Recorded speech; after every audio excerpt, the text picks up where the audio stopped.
I'm sure a lot of you guys remember the old ceremonial hunting tradition of eating the heart out of the first animal you kill. Meat from those organs are among the most nutrient-rich foods on the planet. You can get those same benefits your ancestors craved via convenient daily capsules from Heart and Soil. Find out more at heartandsoil.co. And remember, use code MeatEater for 10% off your purchase.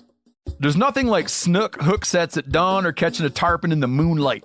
Find your next fishing trip made easy on fishingbooker.com and experience the magic of the Sunshine State or any other destination on your fishing bucket list. Book a blue water adventure in search of sailfish or go snapper fishing with the kids.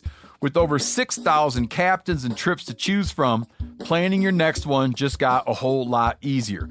Download the Fishing Booker app on the Google Play or App Store or visit them online at fishingbooker.com to book your trip today. Hey guys, I just want to give you a heads up. If you're looking for a little entertainment, Season 10 of Meat Eater is dropping September 29th. So hopefully when you're listening to this, that's available. It's on Netflix right now, September 29th. Season 10, Part 1 of the Meat Eater show with Steve and Ranella. All sorts of great adventures. If you want to scratch that itch and for some reason can't be out there hunting yourself, check it out. It's on Netflix now. Enjoy. Welcome to the Wired to Hunt podcast, home of the modern whitetail hunter. And now, your host, Mark Kenyon.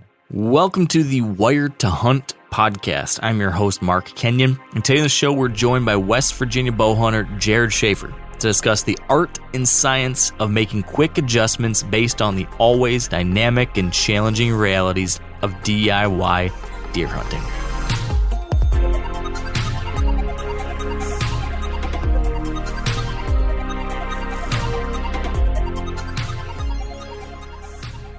All right, welcome to the Wired to Hunt podcast, brought to you by First Light. Today on the show, like I just mentioned, we've got Jared Shaffer. He's affectionately known by his friends, family, and colleagues as the Ginger Ninja.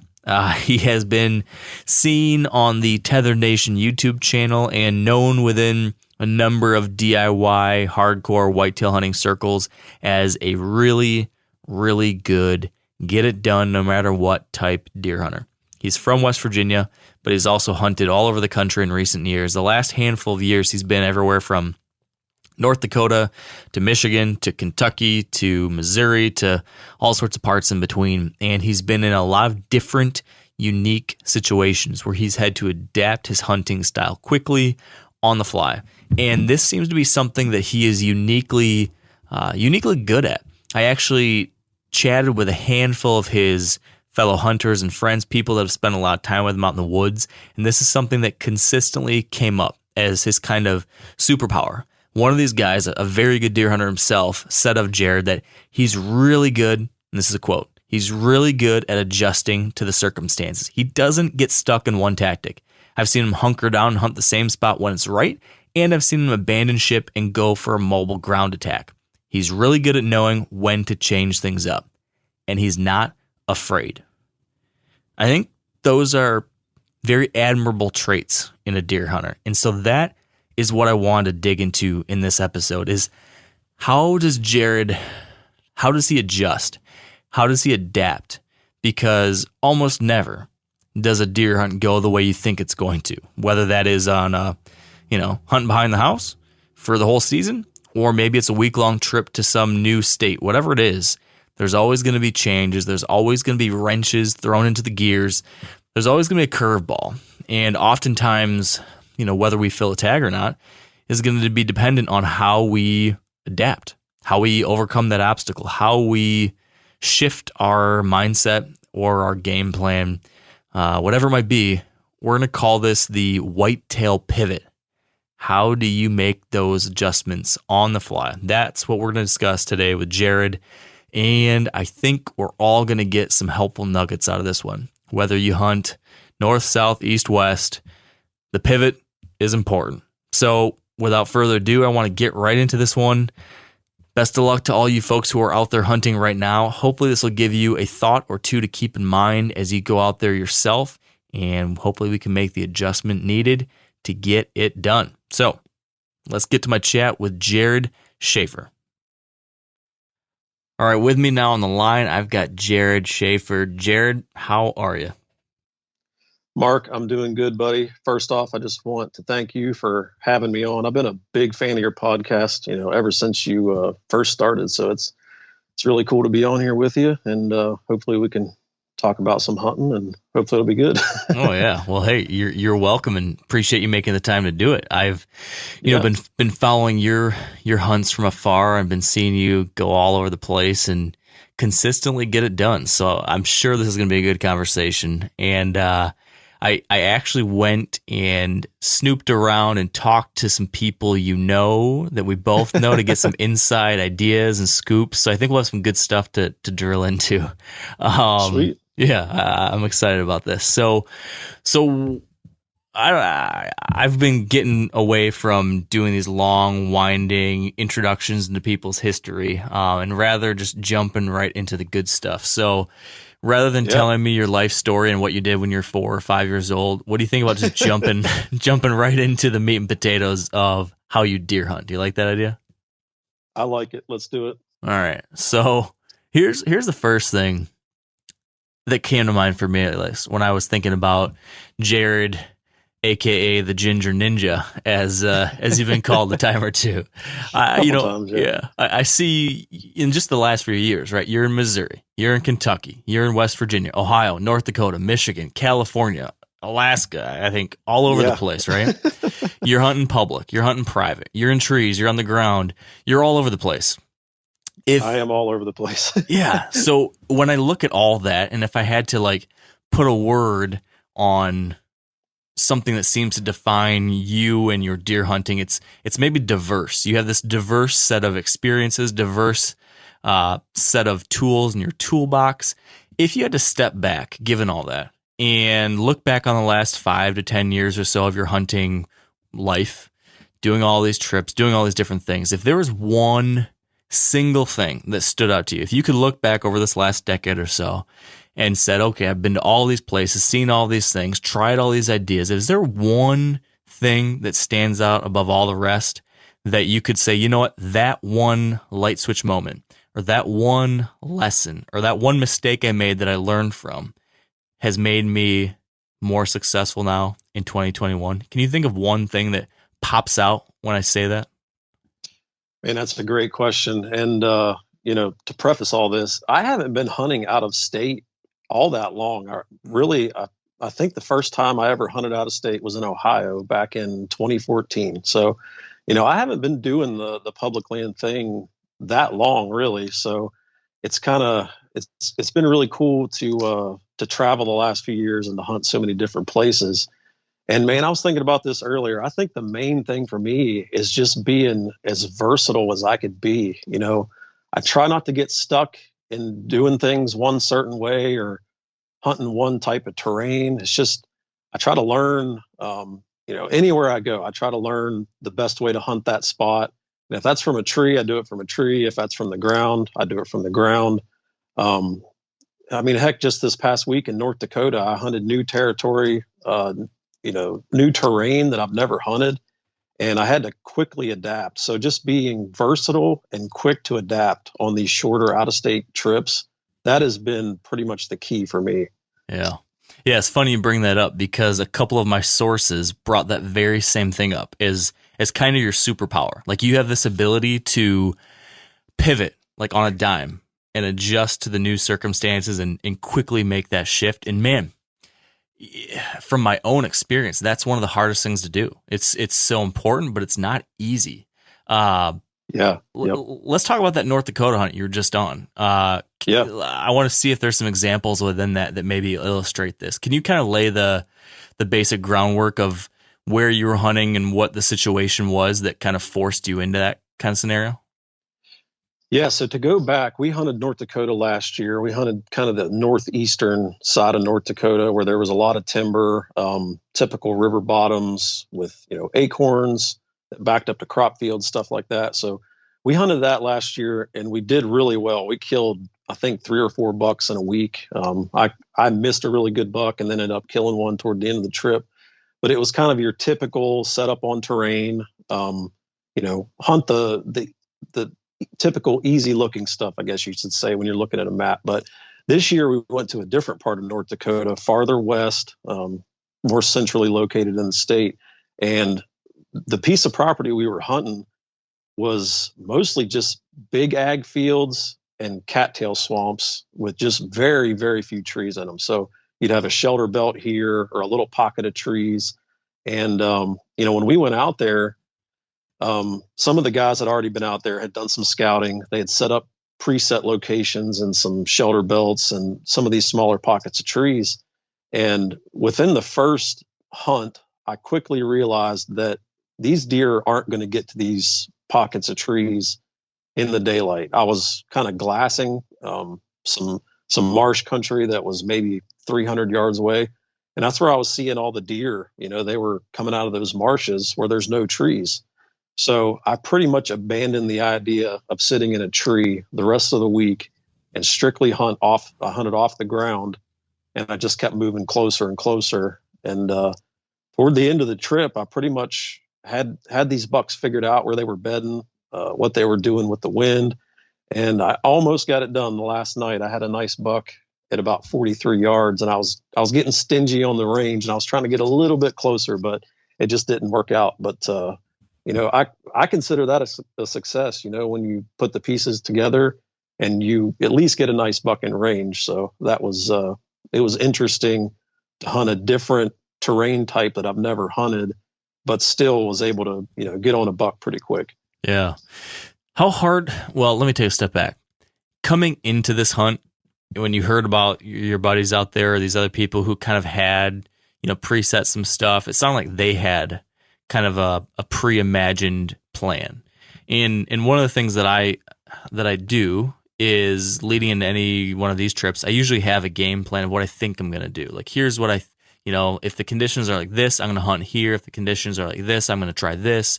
At least I have like a set of plays to choose from for the beginning of a hunt. But then, in a situation like what you described, it sounded like pretty quickly you realized that the playbook wasn't going to work for what you were actually seeing. How hard, I guess question number one is, do you come into a hunt like this with a set of plays already kind of mapped out? I think I want to do this, this, and this. Or do you have no preconceived notions and you show up on day one saying, you know what, I'm not going to make any decisions before we get here on the ground and see what's happening? I guess I'm trying to understand, like, what do you have when you start, and how hard is it to change off of that? Yeah, so I go into every hunt with at least some kind of idea. I'll look at the maps, do some cyber scouting, and I at least have kind of a rough idea in my head of how I think it should go. And then you get there. Oftentimes the pressure is different, the terrain is different than you think, and I just try to be really fluid, if that's the best way I can say it.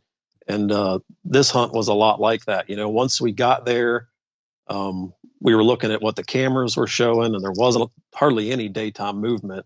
And then after the first night, all the other guys were sitting other spots, and they weren't seeing anything. So it was just clear to me that I just needed to do something else. And that's another thing that I'll do. If you're hunting with a group of buddies, talk to the guys you're hunting with, see what they're seeing, see what the movement patterns are, what they're observing.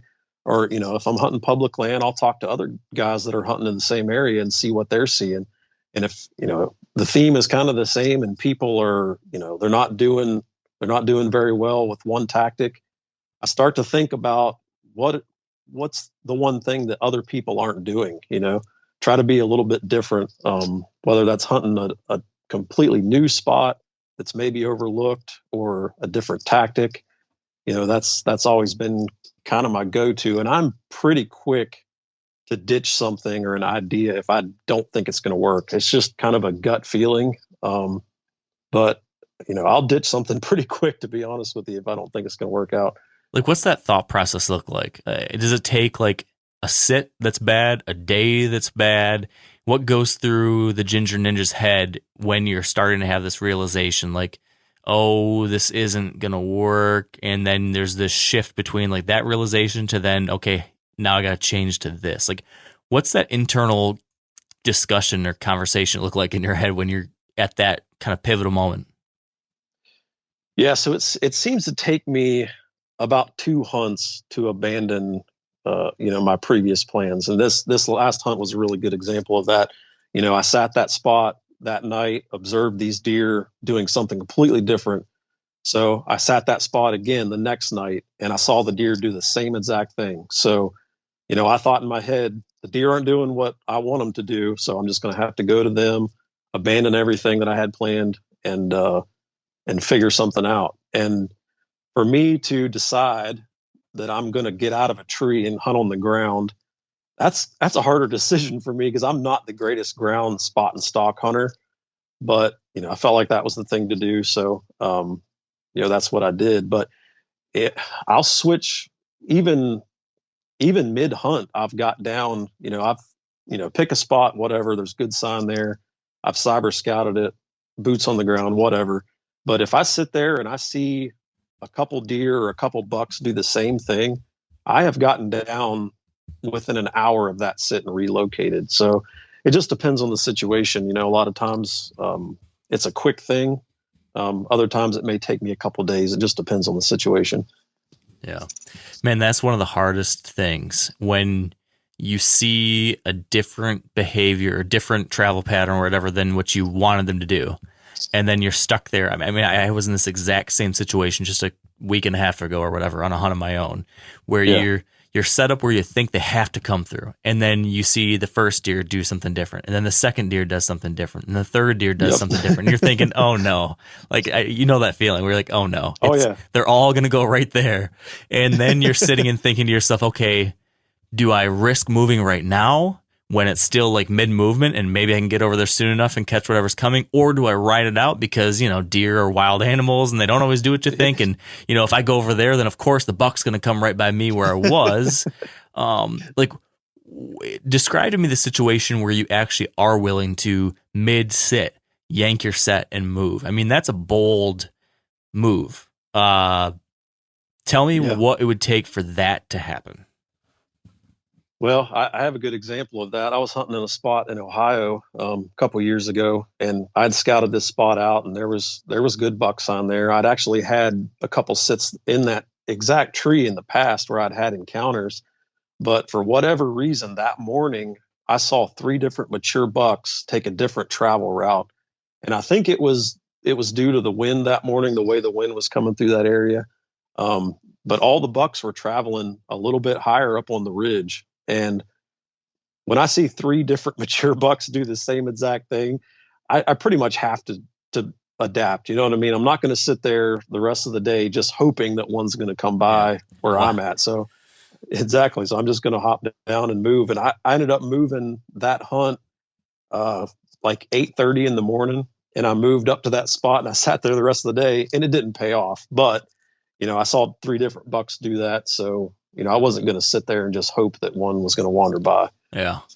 So how do you make that move? Like, did you wait? I'm wondering about the details because I've been in this situation too, and I'm wondering, okay, I got to make a move. What's the ideal time to make the move? So do I move immediately after that 3rd buck, or do I wait till like 10 a.m. and I think it's slowing down a little bit? And did you pull down your set and then creep your way to the next tree, or did you say I got to rip the Band-Aid off and get there as fast as I can? I don't care how loud I am. Like, talk me through that whole process because the whole thing's kind of fascinating and kind of terrifying if you're in that situation, right?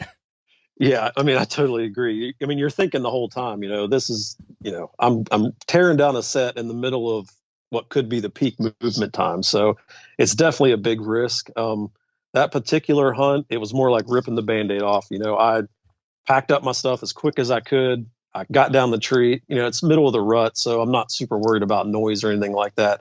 But packed everything up, climbed down the tree. I wasn't super worried about, all the noise I was making.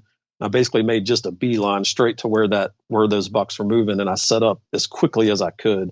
But it could be different depending on situations. Like I may not be as apt to move like that in the early season.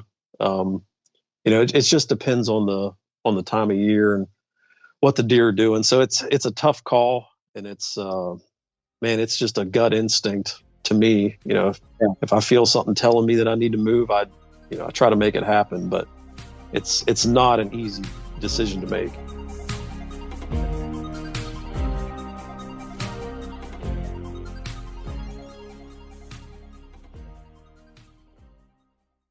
Now, a lot of you guys are familiar with the old hunting tradition of eating, some organ, the heart or a chunk of liver off the first animal you kill. I had that when I was a little kid, and it was a big deal.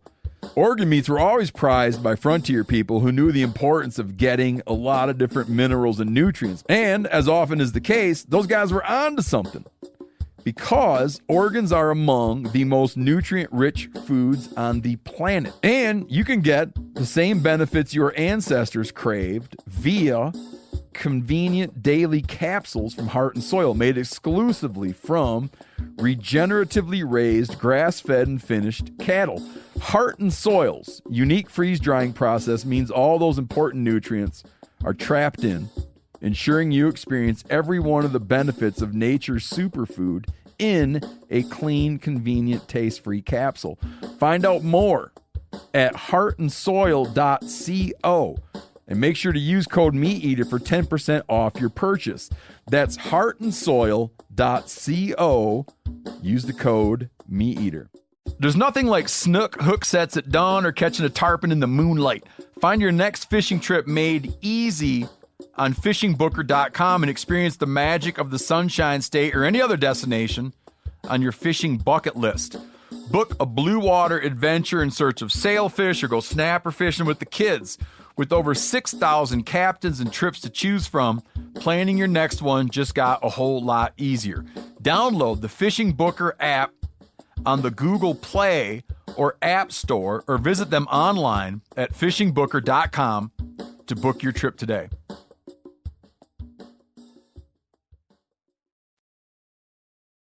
I think I saw somewhere, correct me if I'm wrong on the specifics here, but I think you've been running a saddle for 8 years now. Is that right? I started in 2014, so yeah, I guess that's right at this point. It's been a while. Yeah, so that's nearly a decade in the saddle. That's longer than most people not named John Eberhart. It's longer than me, although I think I started running one in 2017, I think. So you've been doing this a while, and you've obviously, fine-tuned this mobile style. Has a saddle hunting or mobile hunting approach? The answer is probably yes, of course, but I want to dive into more. Like how has saddle hunting, how has this mobile setup allowed you to pivot like this? I mean, is that the thing that has allowed you to make these quick moves in a lot of cases? Absolutely. I mean, there's no question about it. I've always mobile hunted. Like, I've always used a climbing tree stand. So I've always been pretty mobile. And if I see deer moving, I just go to where the deer are at. I've always thought it's pretty simple. You see the deer moving, you can move to them. So when I started self-filming all my hunts and carrying all that weight, I was like, man, there's got to be a better way than carrying this 40-pound climbing stand. So I started looking into the saddle stuff. And coincidentally, that was the first year that I hunted out of state in Ohio. And the first year that I switched to the saddle, I killed 2 nice bucks out of it. So I was kind of immediately hooked on it. I was like, this is, it's not only a fun way to hunt, but it's for sure effective. So, the past, 4 or 5 years, I've kind of honed my mobile run and gun skills, I guess you should say. And, I think it's helped tremendously. It seems like every year I top my best buck, or I kill a really good buck. And, I think just being able to move so quick and quiet, it's just such a huge help. And it's not for everybody, not everybody's going to like hunting from a saddle, but for me, man, I think it's the only way to fly for me. Yeah. Are there any other situations where you're up in your saddle somewhere? You described one example, which was you're up in the tree and you saw 3 mature bucks go by the same morning and they were out of range. So you moved. Mm-hmm. What are some other things that would be enough for you to move? I guess what I'm trying to get at here is, what are the boxes that have to be checked that would force you to say, all right, I got to get out of here. I got to move. Sometimes I'll debate, like if I see a mature buck do something once, is that enough or not? Or is that a random thing?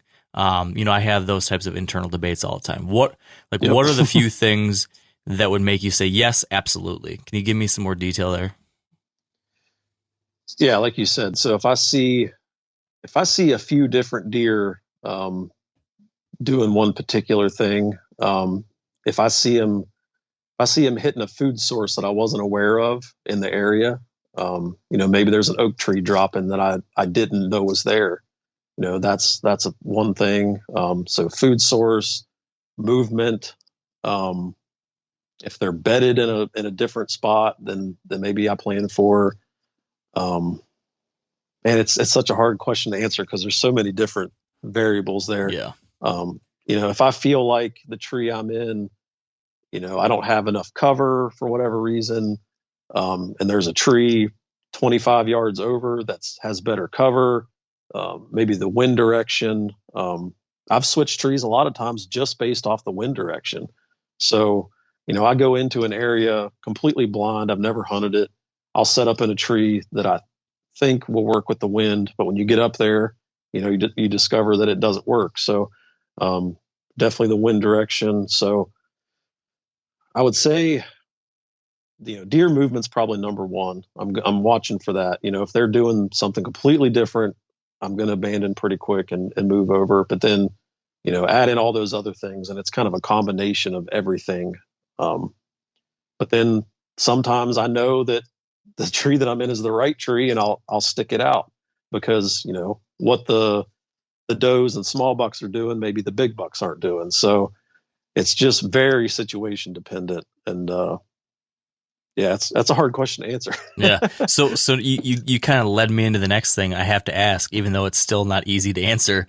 Talk me through the scenarios or the situations where you would say, I have to stay. I have to stick it out. It's not going the way I thought it would, or this deer did that thing, but that's not enough. I need to stick it out. Like, what are the situations where you're going to stick it?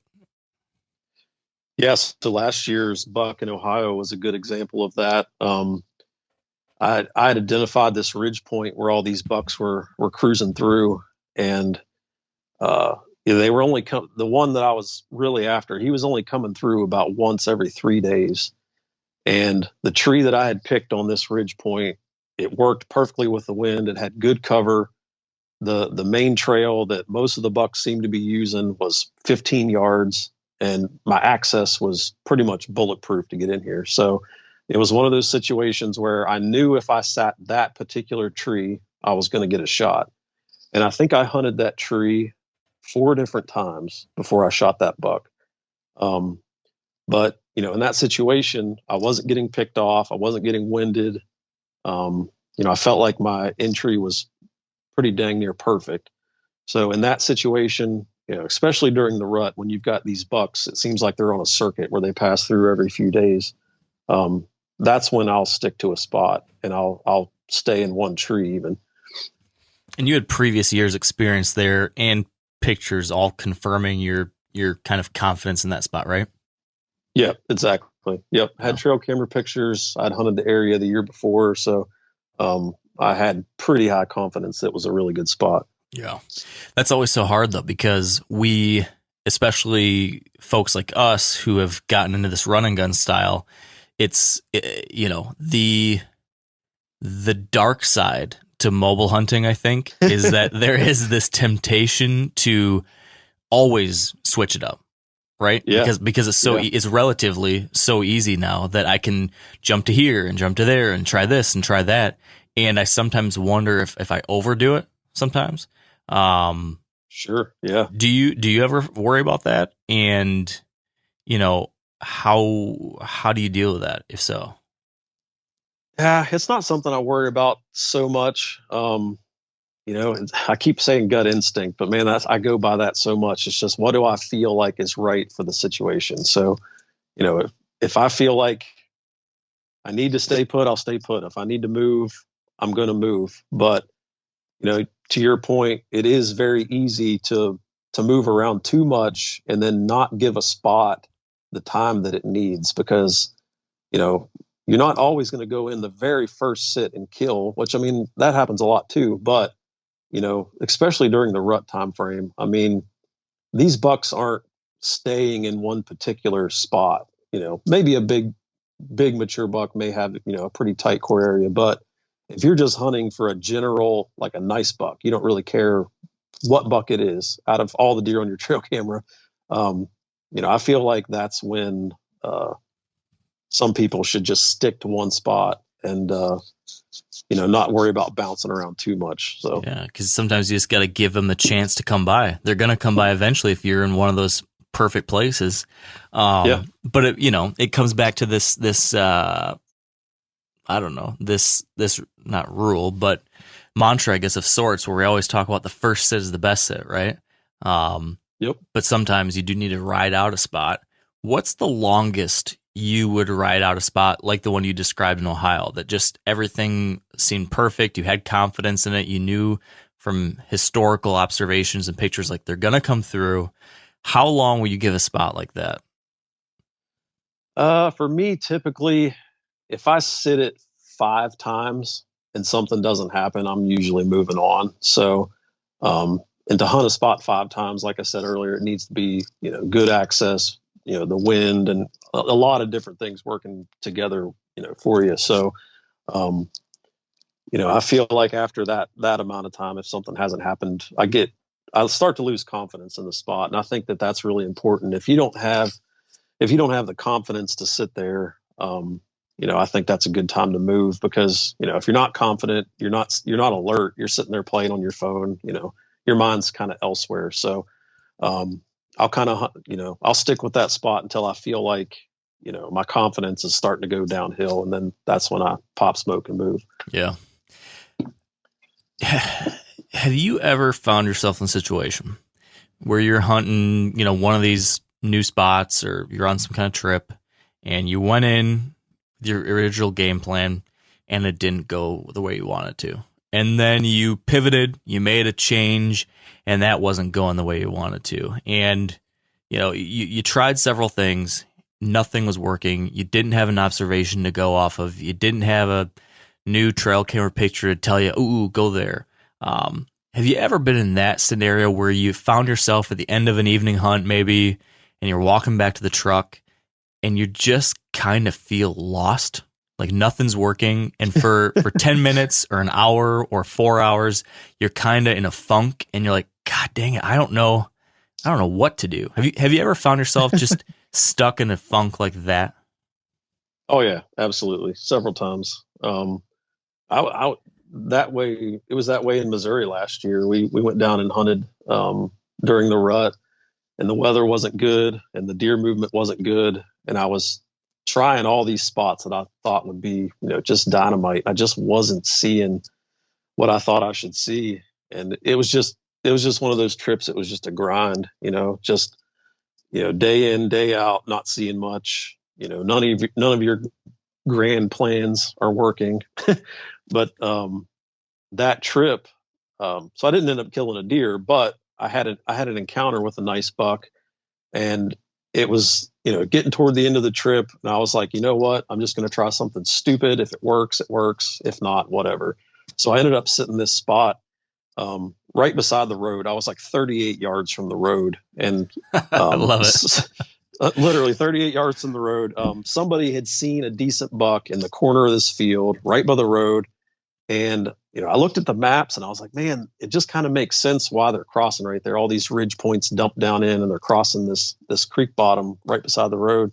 And I was like, I'm just going to go sit right beside the road. Like, I don't care. You know, I'll try something, you know, stupid like that. So I went up and I sat up right beside the road, and it was like an hour into my sit. It was like 2:30 in the afternoon. A nice buck comes down out of the timber, crosses the gravel road, and he's standing in this bottom, like this brushy creek bottom. And I grunted that deer right in. I mean, he came walking in perfect. And I took a crack at him at 24 yards, and he ducked my arrow really bad, and I just barely clipped him. But just doing something crazy, like sitting right beside the road, it almost worked out. I mean, if I'd have made my shot count, it would have worked. So, after grinding all week long and not having any luck, I was trying to do everything right. I'm going deep away from people, hunting spots that look right. Their sign is there, and it just wasn't working. But then I ended up getting a shot at one right beside the road. So isn't that crazy? Yep. I love it. I ask about that because, I've certainly found myself in those situations before too. And usually I'll be in that funk for, I don't know, a couple hours or an evening or something. And I'll be like, I don't know what to do. Just like you said, I tried all these different things. I did all the right things that you're supposed to do and nothing's working. And I keep trying this thing and I tried that thing and I tried this different thing. And, I don't know what to do now. One thing that's helped me in that situation is, and I don't always get to this quickly. Sometimes it takes me, like I said, till the next morning or something, but I've got to kind of clear my mind and say, okay, stop trying to figure out what the next thing to do is. And instead go back to step one, go back to the very bare bone basics, hit reset on the whole thing. Yep. Forget about all the stuff that went wrong. And now just look at the whole situation as if you were brand new to it.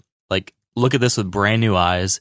Try to look at the setting as if you're a different person and you don't have this baggage that you carried with you for the last 7 days, and just start from scratch. Start as if you were brand new. And sometimes just that reset helps me just kind of all of a sudden see things more clearly, or realize oh yeah, duh, just stick to the whatever.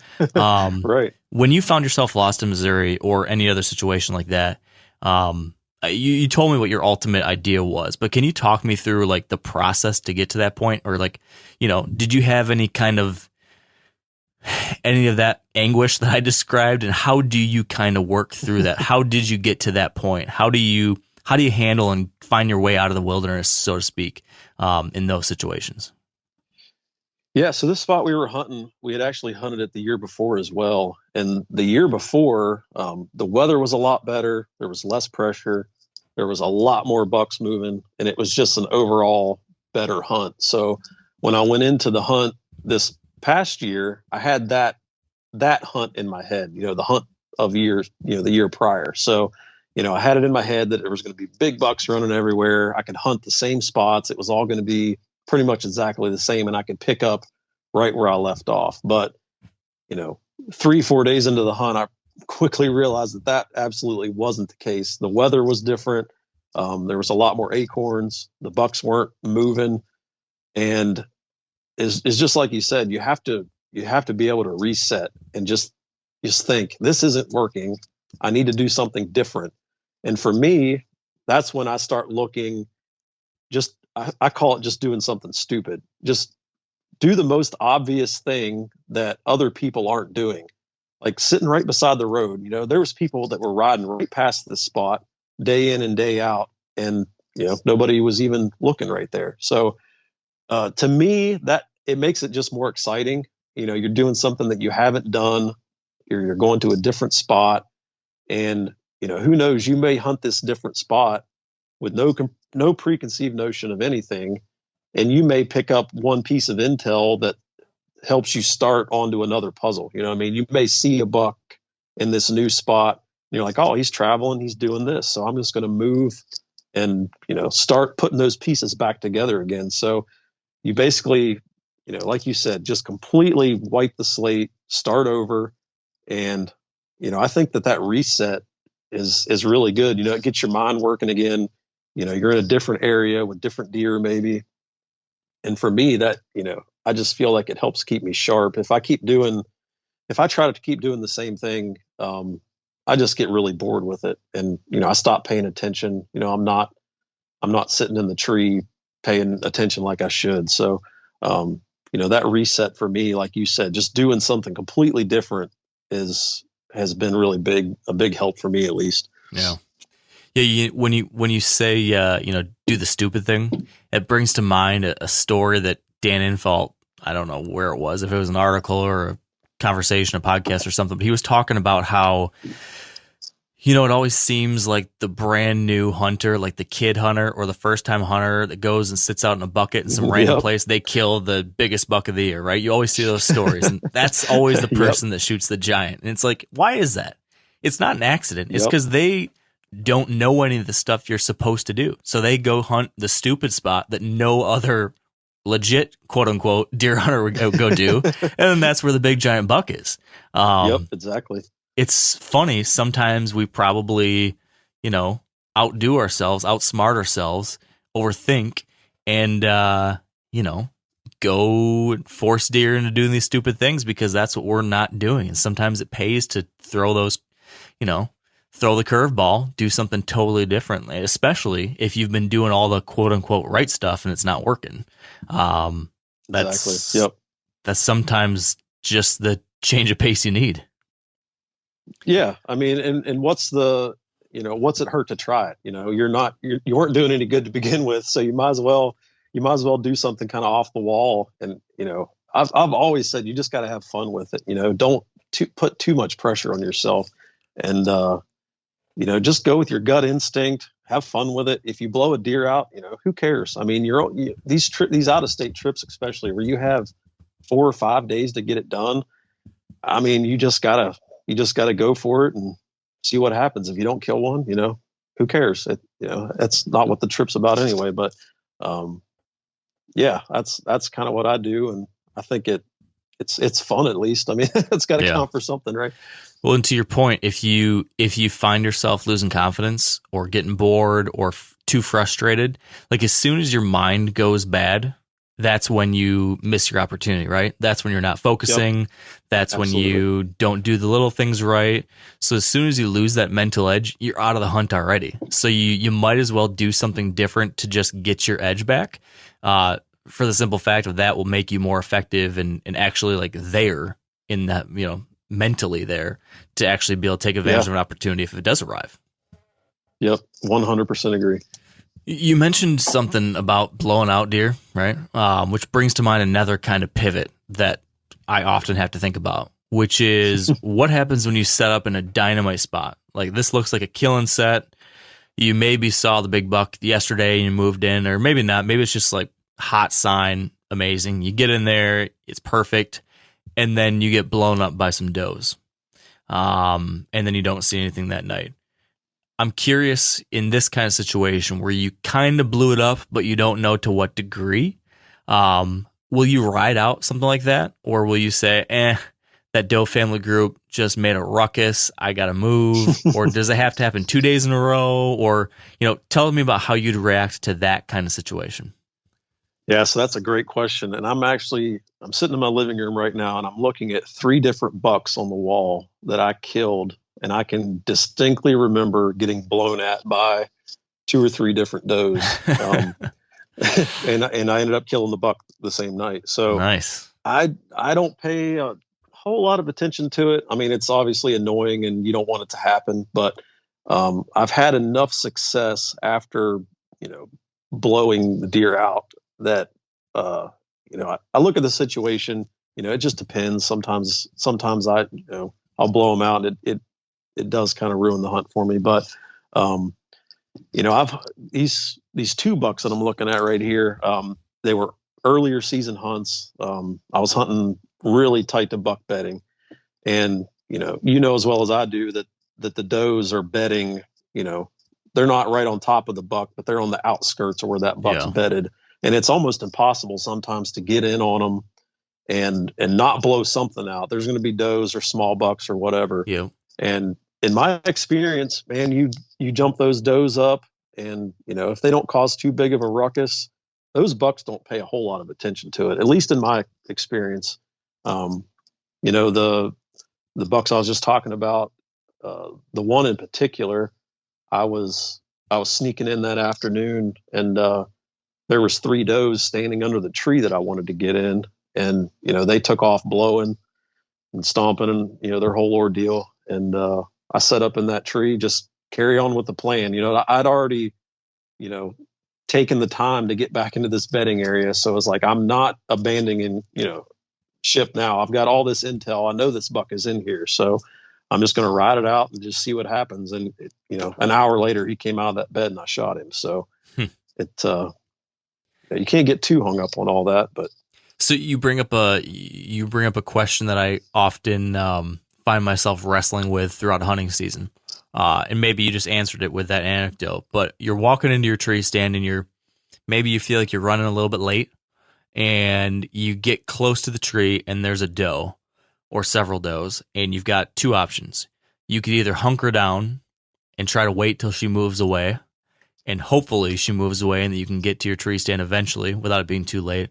Or you say, screw it, I got to get to that tree and get going, and just move and just spook that doe on purpose so you can just get going and do your thing.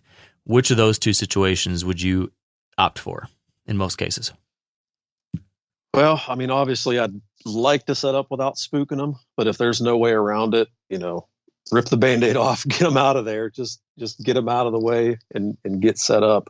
And hopefully they don't run, through where you think the buck's bedding at.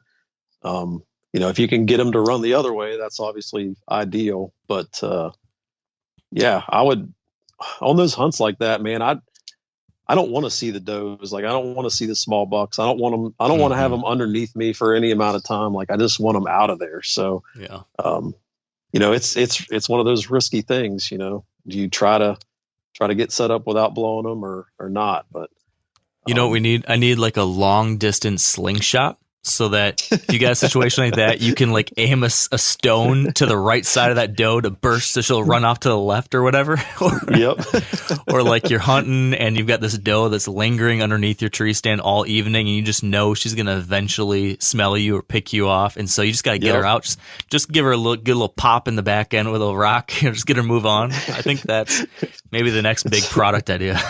Hey, that's a great idea. I mean, you could probably patent that. So. Yeah, I got to think of a clever name, and then that one's going to be gold. We talked about when does blow you out and how that didn't really mess up your hunts in the past. What about a buck, though? What about when a buck busts you? And let's say, I mean, there's some places we hunt where we know there's a whole bunch of bucks we'd be willing to shoot, and we're not real picky. But let's say this is, I don't know, and maybe this example isn't going to work for you, but let's say it's Ohio on one of these properties you've hunted for a while, and you know the bucks that are there, and there's really like two of them, maybe one or two of them that are really like the ones you want. Like, I know last year that buck you killed was, I think, the buck you really wanted to kill, right? So what if a situation like that happens where the buck you really want blows you out? Like he spots you in the tree and he pegs you hard and he's out of there. Do you give up on that tree immediately and say, okay, well, it's not happening here, I got to move? Or do you think that he'll make a mistake maybe 2 days later because he's on a doe or whatever? What's your thought process on that situation? Yeah, when it comes to that, I mean, if he busts me and he for sure smells me, I'll pretty much abandon that spot and try to move around on what I think he'll do to avoid that spot, because I think that, once they pick off, especially if they smell you, they're gonna remember that the next time they come through. So I'll try to play off that. I might not move too far, but I'll move far enough away that, he's not looking for me in that particular tree. If he doesn't smell me, I don't worry so much about that. I've killed bucks after they've, busted me, especially walking in. I busted a buck a couple years ago walking into a spot, and I just so happened to know he was bedded down, and I busted him up, but the wind was in my favor. He didn't really know what I was. You could tell by the way he ran off. He just kind of, bounded out and didn't blow or anything. So I actually knew the next bed up the ridge that he would probably come back to. So it's, basically a bump and dump. So I bumped him. I immediately moved straight to that bed where I thought he would come back to, and he ended up coming right back to it. He wasn't overly spooked or anything, and I ended up killing him that night. But so when you say you immediately moved, like when you bumped him, like you were in a tree and he saw you and spooked, and so you got out of that tree and pulled your set and then hiked a couple 100 yards down the ridge to another spot and set up in a tree over that bed? I was actually walking in when I bumped him. Gotcha. He was bedded in a little bit different spot that I wasn't planning on, and I kind of soft bumped him, I guess you would say. He didn't smell me, so I watched the direction he went, and then just kind of quickly but quietly moved up the ridge to where I thought he would come back to, and that's what ended up working out. Okay, speaking of quickly but quietly, this brings up another thing that I'm always interested in.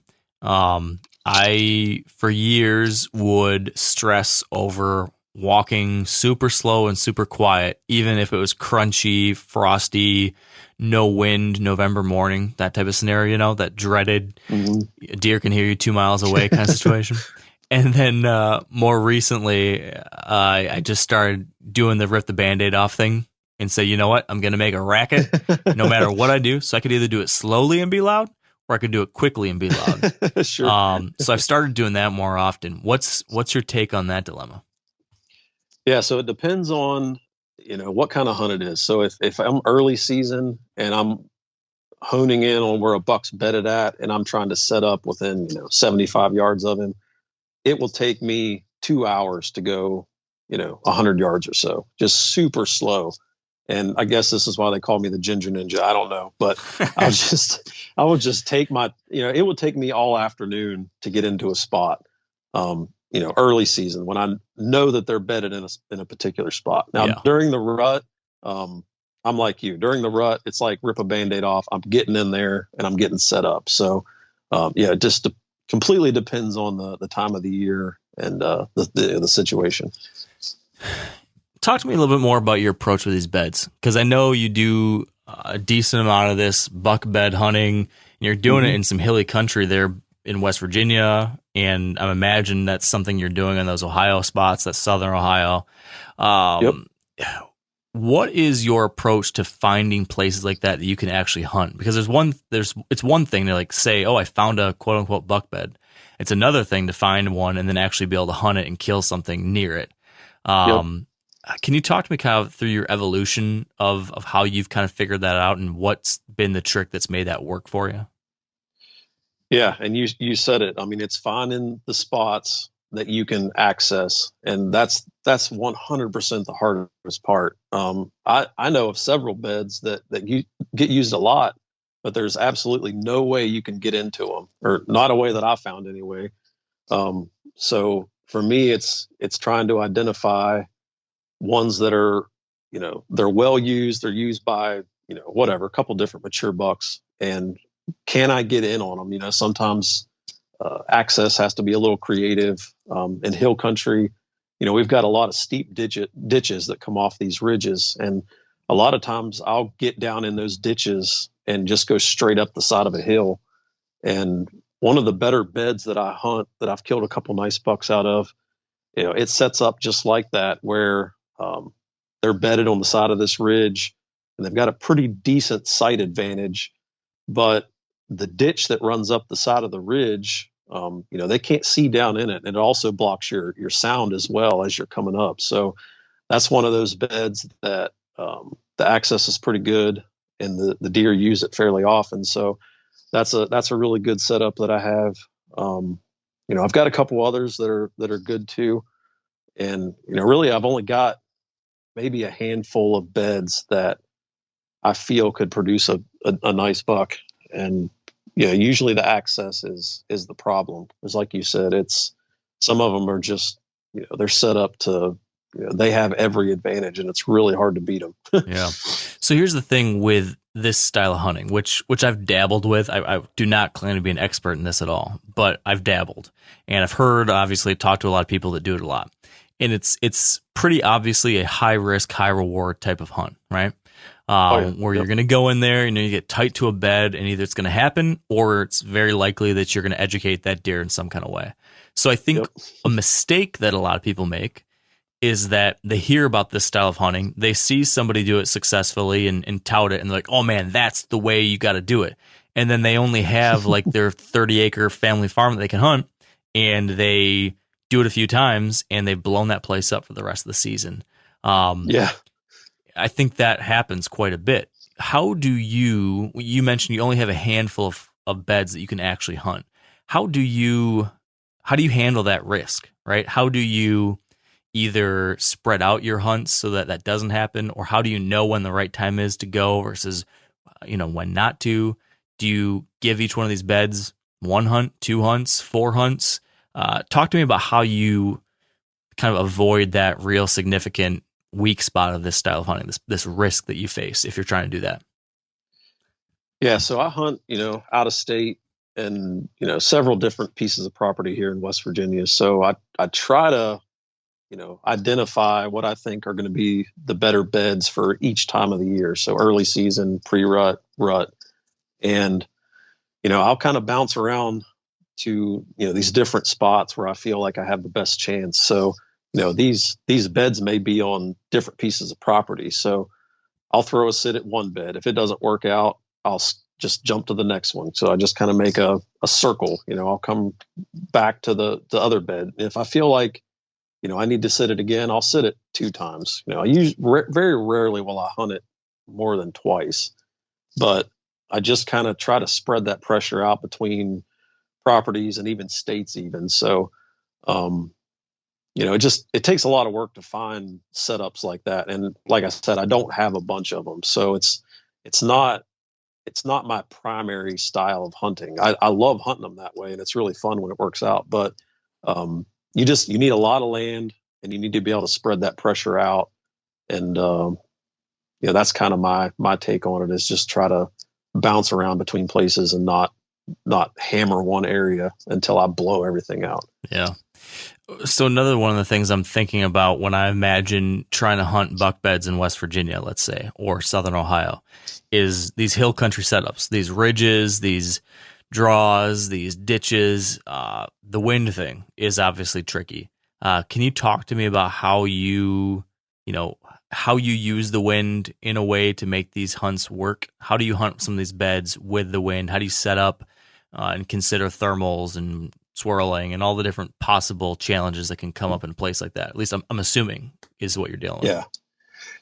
Yeah. And like you said, it's a big challenge because the wind can be tricky in hill country. I've found that I've had my best luck when you have a little bit higher wind, something in the 10 to 12 mile an hour range, something that's, a little bit higher speed, but not, overbearing. But, you get into early season, and if you have a really calm night, the wind could just be doing all sorts of stuff. So, hunts like that, I rely more on the thermals. And that's why I hunt the edges of a lot of these ditches, because, as the thermals start to cool off, that ditch is the first thing to cool off, and it's going to suck that scent right down the ditch. And, most times I'm trying to set up to where the bucks are dropping out of their bed and they're, filtering around the top side of this ditch. So it's more or less a funnel, but it also acts like, kind of a wind barrier in a way, because you're wanting your thermals to fall straight down the ditch and go down the hill. So it's either a higher wind situation or like a straight thermal situation where, you can kind of take advantage of that. But I'll also go into a spot a lot of times and it's completely the opposite of what I planned for. It happens all the time. So a lot of times those hunts, I'll still throw a sit at it.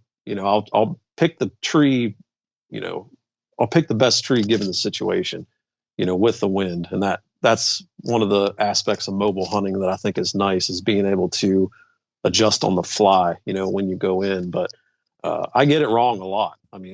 There's just no doubt about it. And, there's no way around it. Will you ever throw a hunt at a bottom? There's lots of spots that I can think of over the years I've seen where you find this spot where all these ridges dump down into a little bit of a bowl, and there's big community scrapes down there on the bottom, and there's 2 trails coming off of every one of these points that drops down in there, and this is like the ultimate hub, and they're in there. But you also know that the wind probably is pretty funky. Historically, I've always said, man, I'm not going to touch it. That sounds like a shit show. Yep. I'm going to try to get up higher somewhere where the wind's safer. But I've got some buddies who are like, man, you can't make assumptions like that. This could be the Super Bowl of spots, and you'll never know unless you try it. What would you do? What's your situation there? Your thoughts on that situation? To be honest, I don't hunt a lot of bottoms, like you said, just for that reason. And, maybe I'm missing out. The bottoms in the area here in West Virginia where I'm at, they're really narrow. You don't have very wide creek bottoms at all. But like where we hunted in Missouri, the creek bottoms are a lot wider down there. So, I would actually hunt a creek bottom there where I feel the wind is a little more consistent. But I'm like you, I don't really mess with it a whole lot. And I can't think of any bucks that I've killed in a creek bottom like that, but it's probably just because I don't hunt them that often. So, yeah, maybe I should throw some more sits at them. I don't know. Well, that's the funny thing. It's like we get these ideas in our minds where we hear it enough or we experience the downside a time or two, and then we make a rule of it and we say, okay, that's too dangerous to ever do it. And maybe it is. But on the flip side, maybe we're creating like a self-fulfilling prophecy where we never kill bucks on, 75-degree days because none of us ever hunt 75-degree days anymore or something like exactly. that. So, yeah. Hey, we got to hit pause real quick. This is future Mark, and we had some kind of weird technical snafu happen during this interview that resulted in the audio quality for my microphone to all of a sudden just tank. So for the rest of the show, I'm going to sound like crap. I don't know why. I apologize. Bear with me on this, but Jared sounds just fine. So enjoy the rest. Thanks for listening. Back to the show. So this year and moving forward, I'm just kind of rechecking all these things. Like, what, 5th grade math class, they always said, like, you got to, like, show your work. Yeah, check your work and show it on the side of the page. Yeah. I'm trying to do that now as a hunter. No, and I need to do the same thing. I'm guilty of it, exactly the same way. You get this notion in your head that, this one way never works, but, in some situations, maybe that's what you need to do. So, that's one thing that I need to be better about is, don't get stuck in any one way. Because, you may try something different and kill the biggest buck you've ever killed. So, yeah. So you mentioned a couple examples of this, like that stupid sit next to the road, but are there any other situations where you've been that guy who all your buddies thought was nuts because you did the crazy thing and you did a thing that you're not supposed to do and you decide, I got to try it? Or I actually think that even though everybody says don't do X, I'm going to try X. Has there been any situations like that where that's panned out for you or come close or anything like that, other than the one example we already heard? There's been a few actually where I've done some crazy stuff and it worked out. The one buck I shot in Ohio a couple years ago, I actually snuck right through the middle of a bedding area, and set up. It was, just the situation was perfect. It was rainy and cold and we had a cold front coming in. I was like, you know what? I'm just going to go right into that bedding area, like right into the heart of the bedding area. And, I killed that buck that night. I slept in the woods overnight one time. Hold on. I need more details on both of these because these are the goods right here. So first, I really want to hear about the sleepover, but back to the bedding bum. What time of year was this? What time was this in the day that you did this? And then, tell me how you actually pulled that off. Yeah, so this was October 28th. So pre-rut, obviously.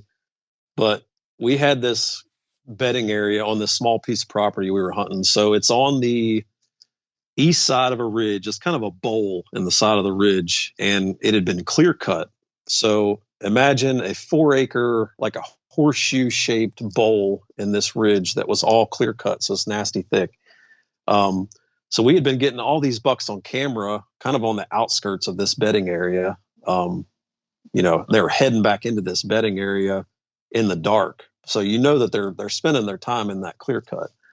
So it had been really hot. It had been in the 70s and we had been hunting there for like 4 days. And I think there was 3 of us hunting. It's only 60 acres. So it's fairly small, but I just started thinking, I was like, man, those bucks are staying in that clear cut and they're not coming out of there in the daylight.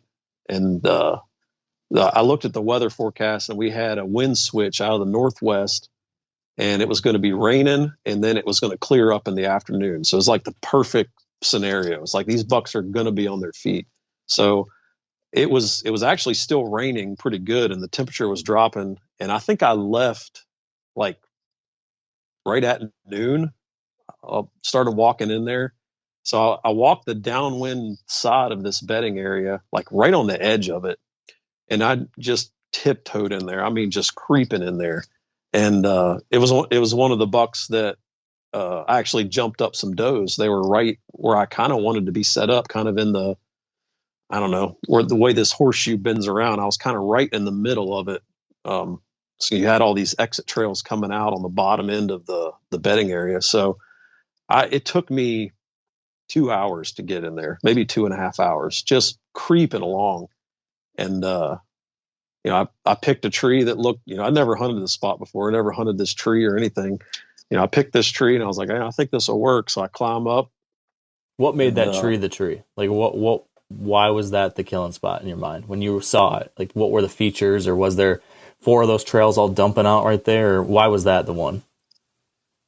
Yeah. So it was like the most centrally located tree for all of the exit trails coming out of bedding. So basically I had exit trails right in front of me. I had exit trails behind me.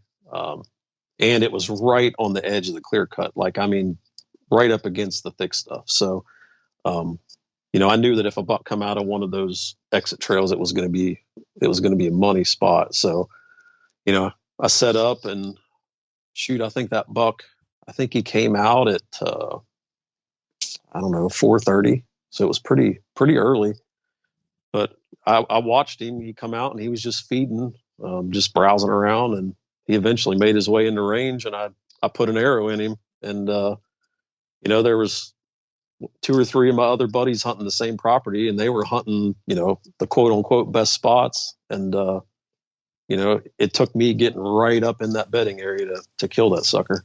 Man. Yeah. So what about the nighttime ninja move? Talk me through that one then. So I'd been getting this buck on camera. I'd been chasing him for 2 years. And, is this West Virginia or Ohio? Yeah. This is West Virginia. Okay. And I figured this buck, at least I knew one of 2. He was in one of 2 bedding areas that I knew of. And I was kind of poking around on the edges of him, hunting during bow season. And I hadn't seen him, not one time, but I was getting pictures of him on trail camera. So it got down to, it was rifle season here, and it was the tail end of rifle season. So these deer had been pressured a lot. And this particular bedding area, there was a lot of other guys hunting the top side of it, I guess you should say, on the upwind side. And I knew that the only way to get in there would be to get in tight in on that bedding area on the downwind side and catch him coming back in the morning. So my thinking was, I was like, this buck is probably going to get in there before daylight and bed down. And if I'm not already in there, I'm probably going to blow him out on my entry. So, I took a little backpacking shelter, and my quilt and all that stuff. And I slept in the creek bottom right below the bedding area. And, the thermals, it was super cold that night. So the thermals stayed down in that bottom. I didn't really have much fear of busting him out or anything like that. But I got up, I slept in that creek bottom, got up super early that morning, and I only had to hike maybe 200 yards to where I could watch the bottom side of this bedding area. And, man, right at daylight, that sucker come down off the hill coming into that bed, and I shot him right at daylight. But he ended up being my biggest West Virginia buck. He was a good one. Has there ever been a deer that you were more pumped about other than that? I mean, I don't know if you can top the overnight ambush. Yeah, I mean, that was really cool. And I mean, to be honest, I did not think it was going to work. I was like, whatever, I'll give it a shot and just see what happens. I had some backpacking gear that I wanted to try out, and I was like, I'll just, we're going to try this out and see what happens. And I just got lucky and ended up killing him, but that was really cool. Yeah, I'd say that's incredible. What is the buck that, maybe it is that one, but if it's not that buck, what's the buck that you're the most proud of? Like, does anything, maybe it was how you did it or some other circumstances that make it just like, that's the one. If you could only hold on to one memory of all of your hunts, and there's one that you said, damn it, this is it. What buck kill would that be? Yeah, so that's definitely the buck I killed in 2016. He's just a big 7-point, but he's 5.5 years old, just a giant body. But I had been getting pictures of this buck since he was 2.5 years old. And, back at that point in time, I would have shot him when he was 2.5 because he was a nice looking deer. Right. So I was hunting this deer, when he was 2.5, 3.5, 4.5.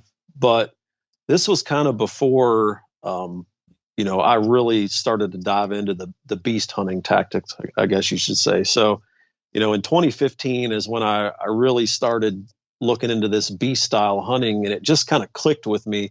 All these spots in the past where I've killed bucks, and it just made sense that they were bedding in those spots based on the wind. So I'd actually found this bed on the side of this ridge the spring prior.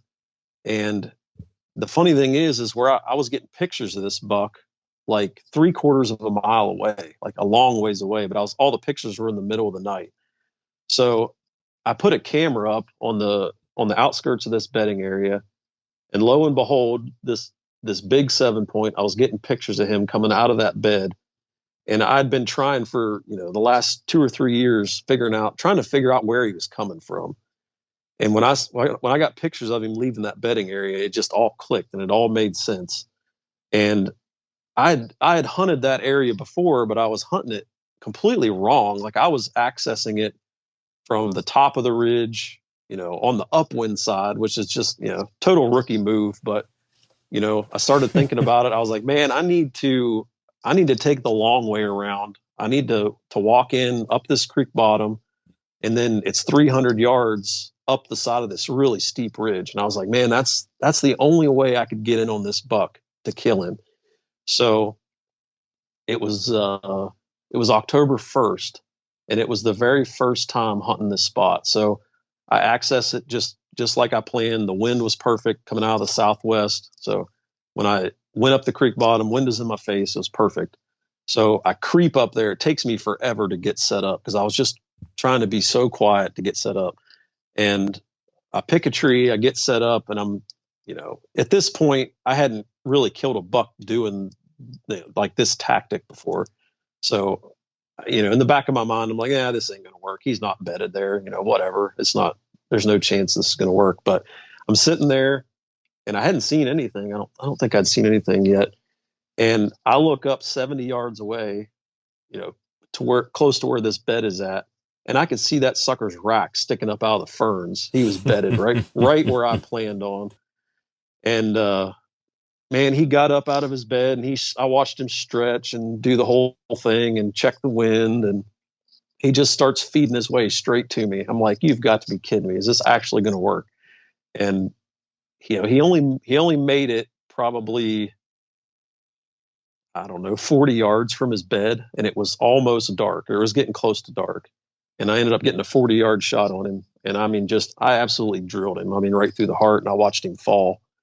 But like that buck was my big like light bulb aha moment. Like, wow, this actually works. You can kind of plan on where these bucks are going to be bedded, and if you access it right, you can kill them.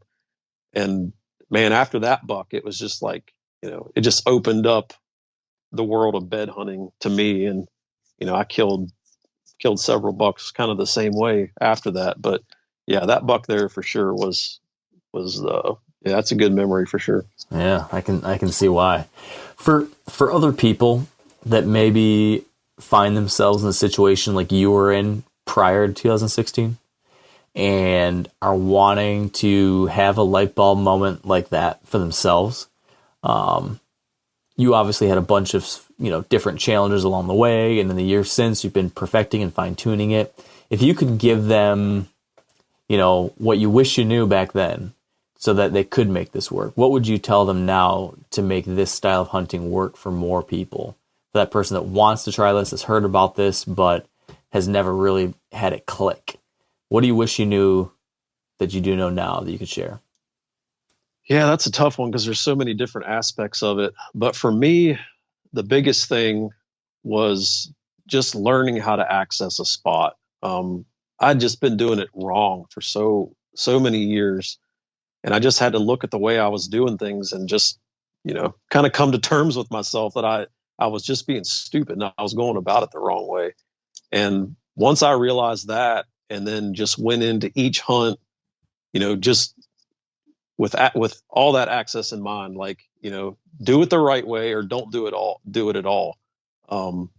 Even if you don't see any deer, because, a lot of these hunts, you just don't even see a deer. So it can be really tough, but you know, put your time in, try to find these types of spots that you can actually access, because a lot of them you can't. But and then just, go about it the right way. Look at your access route, try to make a plan and stick to it. Even if it's the hard way, there may be an easier route in there that will take 10 minutes versus 2 hours. But take your time, do it the right way, and you're going to fail more oftentimes than not. But it eventually will work out, and it'll work more often than you think once you get it dialed in. But just have the patience to do it. I mean, that's the hardest part. I talk to a lot of guys that I explain how I access an area, and they're like, man, I could never take that much time to access a spot. But man, if that's what needs to be done, that's what you got to do. So, just patience and persistence there are probably number one for me. That makes a lot of sense. And like you said, it's a lot of these things are easier said than done. And the work or the patience or the pain in the ass that you have to endure to actually execute on these things, that's almost always what separates the talkers from the doers. Absolutely. It's tough. I definitely can attest to that. It's not always fun. And I've certainly been guilty of sometimes just being like, what? Yeah. Man. Take the easy way out. Yeah. But you gotta do it, like you said, sometimes.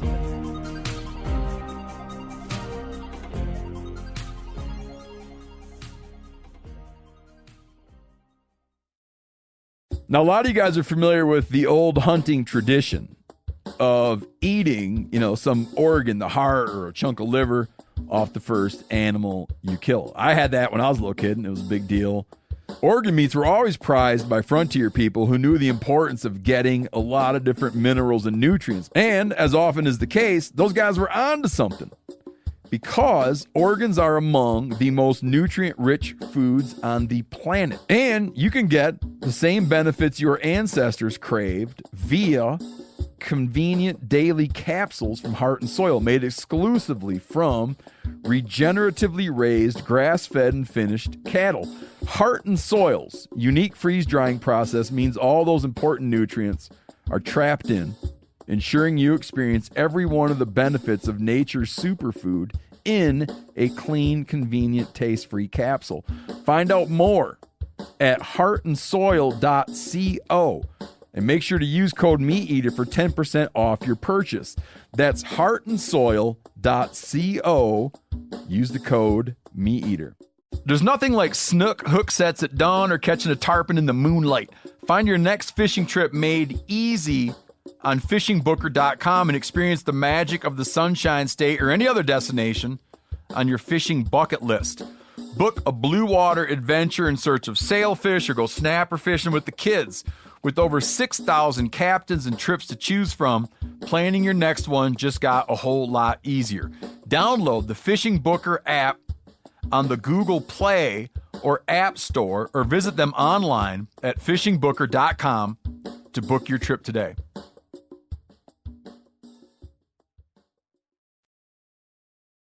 I feel like overall here there's been this kind of theme of like adjusting or pivoting or, being able to, just adapt to the situation, right?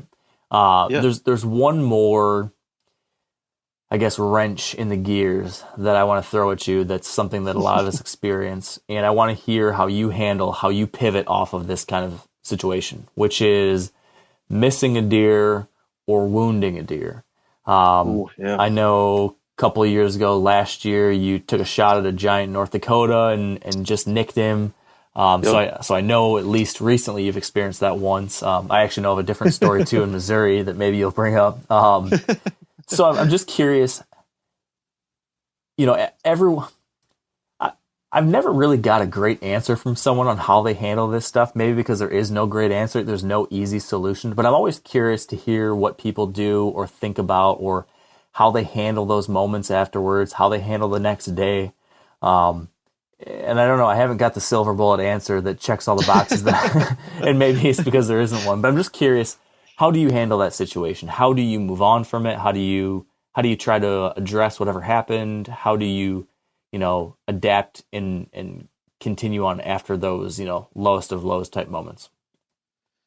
Yeah, and man, that's a hard one to answer because, I try to look at it, did I do something wrong? Was it something that I did? Did I take a stupid shot or, flinch at the shot or something like that? Like if I do something like that, I'm much harder on myself than if something else would happen. So, in a situation like that where I do something really stupid, I just try to keep that in my mind, especially on the next opportunity, learn from that, learn to have a little bit more patience maybe and wait for a better shot. Or, if it comes down to shooting, if I miss a deer, I'm going to spend the next week like really, really hammering my equipment and just making sure that everything's good and that I'm confident with it. Because, if you miss a big buck or something like that, your confidence is usually shot. So I try to shoot enough after a situation like that I can build my confidence back up. And I think that's probably key. If it's something else, like, you hit a limb that you didn't see or the deer ducked and got out of the way, like I'm not hard on myself at all. Usually at all in that situation. So, things happen, deer move, you hit something you didn't see. So I try not to think too much about those situations. I mean, obviously you can learn from them.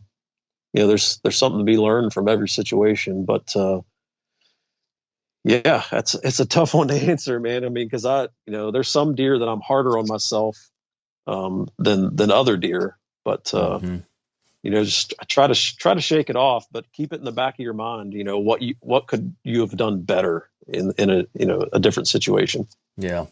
So I heard a story about you, and you can tell me if this is true or not, or correct the details. But I was told that you either missed a deer or couldn't get a clear shot of the deer because of your peep sight. And so you decided, screw this thing. You ripped out the peep sight and you learned to shoot your bow without one. Can you fill me in or correct me on the details there, and then explain to me why, finally, and how you do that now? Yeah, so it actually wasn't just one deer. It was, I think, 3 different deer in 1 year, or maybe two hunting seasons. So I had to let 2 of the biggest bucks I've ever seen in the woods. I had to let them walk because I just couldn't see through my peep sight good enough to really pick a spot. So there was a buck in Missouri. I'd hunted all week down there and finally put the pieces together. Had this big, giant, heavy 8-point come in right at last legal shooting light, and it was kind of cloudy that day, so it was a little bit darker. But I could see him with my naked eye. But man, when I got to full draw and anchor, I could not pick out a spot on that deer, so I let him walk. Which I'm proud of that decision, because I think a lot of people probably just would have slung one. But I drew back on him 3 different times and just couldn't figure out where to shoot, so I just let him go. And then I had another one in Ohio, probably the oldest deer I've ever seen on the hoof. I have no idea how old this buck was, but he was huge. And he come walking in one morning right at legal light, and same deal. I just couldn't pick out a spot through my peep sight because my previous setups, I just don't like to shoot a really big peep sight. I feel like my accuracy suffered a little bit, so I always shot a little bit smaller peep sight with a smaller sight housing.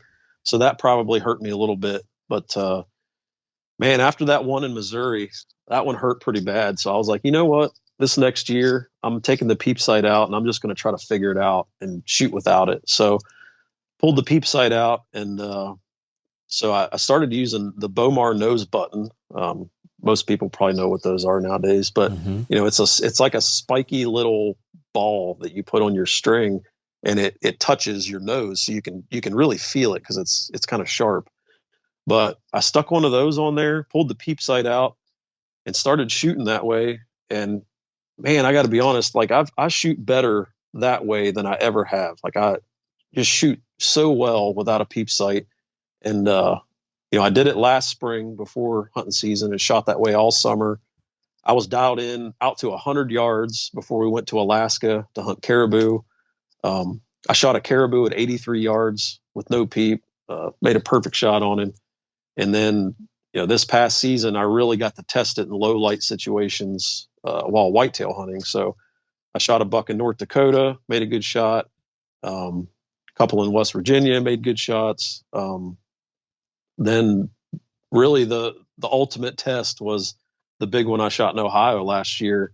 He came in right at legal shooting time, and I could, as he walked in, I could see his body well enough to pick a spot. So when I got to full draw and anchored, I could see good enough to put a perfect shot on him, and he didn't run 65 yards. So that was all the testing I needed right there was, in those low light situations. So you can just see so much better. And for me, it didn't affect accuracy at all. If not, it probably helped me. So, man, I've been encouraging a lot of people to try it out, especially if you're just a strict whitetail hunter, because, most of your shots come in the, first few minutes of light in the morning and the last few minutes of light in the evening. So it's been my game changer, I guess, here in the past year. Man, I guess the proof's in the pudding. You certainly have demonstrated what can happen. So yeah, I think it works. So bold move, but I like it. I was told I was crazy by a lot of people, but I feel like that's one of the other themes of this episode is he might be crazy, but it works. It works. Hey, man, sometimes you got to be a little bit crazy to make it work. But man, that's what's so much fun. Yeah, a lot of truth to that. Well, I think you bring me to a good place for us to wrap this up, because you mentioned that Ohio buck. You shot that buck first light, and I was watching the video that you filmed of that hunt, and after you recovered the deer, you could just see this emotion that you'd gone through. And you described how bow hunting can be so frustrating, and you can feel like, yeah, I'm never going to kill something. You can sit there for days and days on end. And I can say this, that I felt this way myself many times, where you sit there and you're like, I am an idiot. I am stupid. I can't do this. I don't know what I'm doing. I'm never going to kill anything. This is a waste of time, or this stand is stupid, or this day sucks, or whatever. It's really easy to get negative on yourself when you do this sometimes, because it's not a walk in the park. This is not like riding on a golf cart and drinking a beer in the sunshine and hitting off T9. Right. Like we are inherently doing something that at times is miserable, is difficult, is uncomfortable, is draining, and it's really damn hard. So you go through this emotional roller coaster and many, many lows, and then every once in a while we get this ultimate high, like you did, where you went from feeling like you could never kill anything to then all of a sudden it did happen. So what I want to know, Jared, is what's been the key for you handling those days or those moments when it feels like nothing's going your way, nothing could ever go your way? How do you brave those storms and make it to those moments like in Ohio where you finally do kill one? Or like the previous year where you hunted, I think, all season various times in Ohio and didn't kill a buck till January. How do you handle those inevitable dry spells that can so easily send us to negative town?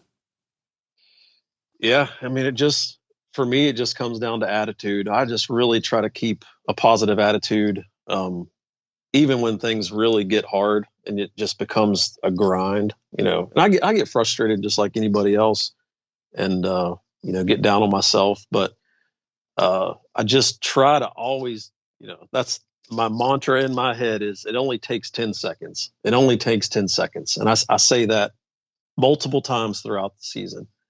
And just try to keep a good attitude. Just try to have fun with it, because, I know that all of these hard hunts, all of these sits, it's going to eventually turn around. It almost always does. If you stick it out long enough and you're persistent, it's eventually going to pay off and you're going to get another chance. So that's what I tell myself. And that's constantly what's in my brain is it only takes 10 seconds and this whole thing can turn around. And I just try to really remember that and not get too down on myself. Yeah, that's the truth. It can all change in a flip of the switch, snap of the fingers, blink of the eyes. Yep. And your whole season is a totally different story. Absolutely. Well, Jared, I've really enjoyed this. I appreciate you sharing, these stories and these experiences. I certainly took away a lot, and I'm sure folks listening did too. I know that you are filming a lot of stuff this fall, right? Where can people see some of the hunts you've got coming up this year? Yeah, so pretty much everything I'm doing these days is on the Tethered Nation YouTube page, and my Instagram is jshafe30 if you want to find me on there. But yeah, most of my stuff is on Tethered Nation. If you want to look on some of my past hunts, a lot of these deer I've talked about, I've got on video, but I'm flinging arrows on YouTube. So look me up on there, and yeah, I hope everybody enjoyed it. Excellent. Well, appreciate it, Jared, and good luck with the rest of the season. Yeah, Mark, I appreciate you having me on, and good luck to everybody out there. All right. And that'll do it. Appreciate you joining me. Hope you enjoyed this one. Hope you learned something. Hopefully we gave you a thing or two to get you through this next week and help you out on your next hunt. Appreciate you tuning in. Want to give you a couple quick reminders. If you're not already following what we're doing over on Wired to Hunt across the different platforms, highly recommend you go to our website. You can find it at themeateater.com/wired. So just go to the Meat Eater website and go to the Wired section, the Wired to Hunt section. You're going to see dozens and dozens of new articles that myself, Tony Peterson, and a handful of other great writers are sharing every week. Check out the Wired Hunt YouTube channel. We've got a new how-to video every single Monday. Check those out. And then make sure you're following Wired to Hunt on Instagram. I've got a lot of updates there, doing day-by-day hunt recaps. Going to get you guys up to speed on what's happening in my world and sharing some lessons learned along the way as well. So that's it for me. Appreciate you guys joining in. Thank you for listening. Thanks for being here. And until next time, best of luck out there in the woods, and stay wired to hunt.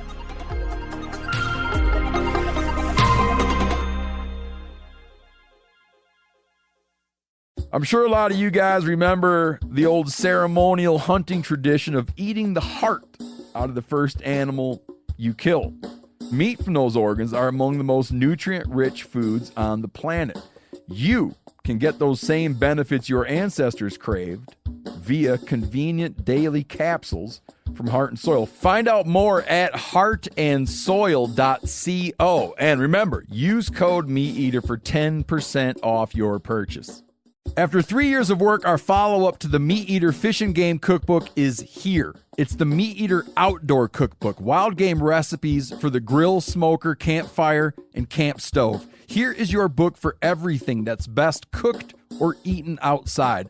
From grilling to open fire cooking to Dutch ovens to smokers to barbecue to backpacking meals to how to pull off the perfect fish fry, with pit stops along the way for lessons about Ice Age cooking methods and the best 5 ways to construct a cooking fire you can be proud of. And of course, we're focusing on wild game and fish here with over 100 recipes, including stuffed venison burgers 3 ways, wild duck with ahi verde sauce, a jerky made with cola, a gin and tonic made with fire-charred lemons, and grilled frog legs made with a sticky sweet sauce. This ain't your normal cookbook, so be prepared to be surprised. Get your copy now. For more info, visit themeateater.com or buy it wherever books are sold.